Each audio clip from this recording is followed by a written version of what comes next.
Hi hello ನಮಸ್ಕಾರ. Champions trophy 2025 India versus Bangladesh ಪ್ರಿವ್ಯೂಗೆ ಸ್ವಾಗತ. ಸೊ ಗೈಸ್, ಇವತ್ತಿಂದ ಚಾಂಪಿಯನ್ಸ್ ಟ್ರೋಫಿಯ ಪಯಣ ಶುರುವಾಗ್ತಿದೆ ಟೀಮ್ ಇಂಡಿಯಾಗೆ. ಇಂಡಿಯಾ ಎದುರಿಸ್ತಿರೋದು ಬಾಂಗ್ಲಾದೇಶ್ ಬೇರೆ ಬಿಗ್ ಸ್ಟೇಟ್ಮೆಂಟ್ನ ಪಾಸ್ ಮಾಡಿದ್ರು. ನಾವೇ ಈ ಸಲ ಚಾಂಪಿಯನ್ಸ್ ಟ್ರೋಫಿನ ಗೆಲ್ತೀವಿ ಹಂಗೆ ಹಿಂಗೆ ಅಂತ. ನೋಡೋಣ ಬಾಂಗ್ಲಾದೇಶ ಏನು ಗುಡ್ಡೆ ಹಾಕ್ತಾರೆ ಅಂತ. ಸೊ ಈ ಮ್ಯಾಚ್ನ ಪಕ್ಕಾ ಇಂಡಿಯಾ ಈಸಿಯಾಗಿ ಗೆಲ್ತಾರೆ, ನಿಮಗೆಲ್ಲ ಗೊತ್ತಿರೋ ಹಾಗೆ. ಹಾಗಂತ ಬಾಂಗ್ಲಾದೇಶ್ನ ಅಂಡರ್ ಎಸ್ಟಿಮೇಟ್ ಮಾಡೋಕ್ಕೆ ಆಗಲ್ಲ. ಸೊ ಹೌದು, ನಮ್ಮ ಫಾಸ್ಟ್ ಬಾಲಿಂಗ್ ಬಗ್ಗೆ ಸ್ವಲ್ಪ ಚಿಂತೆ ಇದೆ. ಬೂಮ್ರಾ ಬೇರೆ ಇಲ್ವಲ್ಲ, ಅದಕ್ಕೆ ಬಿಟ್ರೆ ನಮ್ಮ ಎಲ್ಲ ಬ್ಯಾಟರ್ಸ್ ಒಳ್ಳೆ ಫಾರ್ಮಲ್ಲಿ ಇದ್ದಾರೆ. ನಮ್ಮ ಸ್ಪಿನ್ನರ್ಸ್ ಡೇಂಜರಸ್ ಆಗಿ ಕಾಣಿಸ್ಕೊಂಡಿದ್ದಾರೆ. ರೀಸೆಂಟಾಗಿ ಇಂಗ್ಲೆಂಡ್ ಸೀರೀಸಲ್ಲಿ ನಮ್ಮ ಇಂಡಿಯಾ ಬೆಂಕಿ ಪ್ರದರ್ಶನ ಕೊಟ್ಟಿದೆ. ಈ ಸಲ ಚಾಂಪಿಯನ್ಸ್ ಟ್ರೋಫಿನ ಗೆಲ್ಲೋದ್ರಲ್ಲಿ ಅನುಮಾನನೇ ಇಲ್ಲ ಅಂತ ಹೇಳಬೇಕು. ಸೊ ಗೈಸ್, ಈ ಮ್ಯಾಚ್ಗೆ ಇಂಡಿಯಾ ಪ್ಲೇಯಿಂಗ್ 11 ಹೇಗಿರುತ್ತೆ ಅಂತ ಕೇಳಿದ್ರೆ, ಸೊ ಓಪನಿಂಗ್ ಜೋಡಿಯಾಗಿ ರೋಹಿತ್ ಶರ್ಮಾ ಮತ್ತು ಶುಭ್ಮನ್ ಗಿಲ್ ಬರ್ತಾರೆ. ನಂಬರ್ 3ಯಲ್ಲಿ ನಮ್ಮ ವಿರಾಟ್ ಕೊಹ್ಲಿ ಬರ್ತಾರೆ. ನಂಬರ್ 4ರಲ್ಲಿ ಶ್ರೇಯಸ್ ಅಯ್ಯರ್.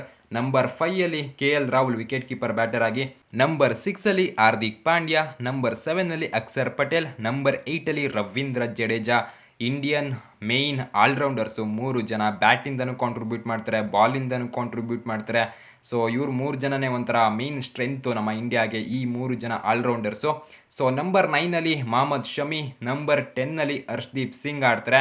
ನಂಬರ್ 11ನಲ್ಲಿ ವರುಣ್ ಚಕ್ರವರ್ತಿ ಅಥವಾ ಕುಲ್ದೀಪ್ ಯಾದವ್, ಇಬ್ಬರಲ್ಲಿ ಒಬ್ಬರು ಮಾತ್ರ ಆಡೋಕ್ಕೆ ಆಗೋದು. ನೋಡೋಣ ಯಾರು ಆಡ್ತಾರೆ ಅಂತ. ಇಬ್ಬರು ಕೂಡ ಒಳ್ಳೆ ಸ್ಪಿನ್ನರ್ಸು. ಸೊ ಗೈಸ್, 3 ಜನ ಸ್ಪಿನ್ನರ್ಸು ಜಡೇಜಾ, ಅಕ್ಷರ್ ಪಟೇಲ್, ವರುಣ್, ಅಥವಾ ವರುಣ್ ಆಡಲಿಲ್ಲ ಅಂದರೆ ಕುಲ್ದೀಪ್ ಆಡ್ತಾರೆ. ಸೊ ಮತ್ತು 3 ಜನ ಫಾಸ್ಟ್ ಬಾಲರ್ಸು ಶಮಿ, ಹರ್ಷ್ದೀಪ್, ಹಾರ್ದಿಕ್ ಪಾಂಡ್ಯ.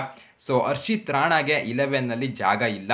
ಸೊ ನೋಡೋಣ ಬೂಮ್ರಾ ಇಲ್ಲದೆ ನಮ್ಮ ಬಾಲರ್ಸ್ ಯಾವ ರೀತಿ ಪರ್ಫಾರ್ಮ್ ಮಾಡ್ತಾರೆ ಅಂತ. ಇಂಗ್ಲೆಂಡ್ ಸೀರೀಸಲ್ಲಿ ಚೆನ್ನಾಗಿ ಬಾಲಿಂಗ್ ಮಾಡಿದ್ರು.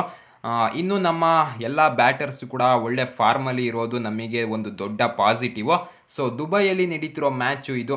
ಫಾಸ್ಟ್ ಬಾಲರ್ಸ್ಗೆ ನ್ಯೂ ಬಾಲಲ್ಲಿ ಎಲ್ಪ್ ಇರುತ್ತೆ. ಸ್ಪಿನ್ನರ್ಸ್ ಕೂಡ ಇಲ್ಲಿ ಒಂದು ಕೀ ರೋಲ್ನ ನಿಭಾಯಿಸ್ತಾರೆ. ಸೊ ನೋಡೋಣ ಮಗ, ಇಂಡಿಯಾದು ಫಸ್ಟ್ ಮ್ಯಾಚು ಯಾವ ರೀತಿ ಇರುತ್ತೆ ಅಂತ. ಎಲ್ಲರೂ ವೆಯ್ಟ್ ಮಾಡ್ತಿರೋದು ಪಾಕಿಸ್ತಾನ್ ವಿರುದ್ಧದ ಪಂದ್ಯಕ್ಕೆ ಅಂತ ಗೊತ್ತು. ಸೊ ಈ ವಿಡಿಯೋ ಇಷ್ಟ ಆಗಿದ್ರೆ ಲೈಕ್ ಮಾಡಿ, ಸಬ್ಸ್ಕ್ರೈಬ್ ಮಾಡಿ, ಮತ್ತು ನನ್ನನ್ನು ಸಪೋರ್ಟ್ ಮಾಡಿ ಗೈಸ್.